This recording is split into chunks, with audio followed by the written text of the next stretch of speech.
அப்படிங்கிற அந்த படம் வந்து பேசுது.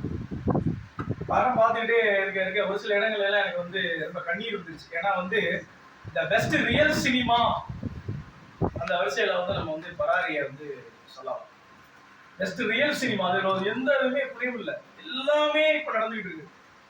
இப்ப நானெல்லாம் அது நேரடியாகவே பாதிக்கப்பட்டுருவேன். நம்ம கூட பல தோழர்கள் நேரடியாக பாதிக்கப்பட்டிருக்காங்க.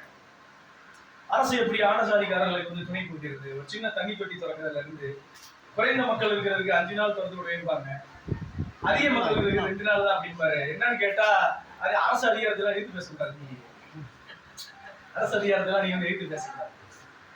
ஏன் தண்ணியை அடைக்கிறாங்க அப்படின்னா இவங்க வந்து மாடுகறி சாப்பிட்றாங்க, தாழ்ந்தவத்தை சேர்ந்தவங்க நம்ம தெருவுக்குள்ள வர்றாங்க, இதெல்லாம் அவங்களால சகித்து போக முடியல.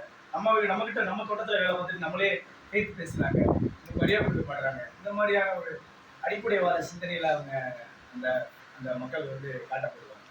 இதுல ரொம்ப அந்த இசை வந்து ரொம்ப வேற லெவல் இருக்கு.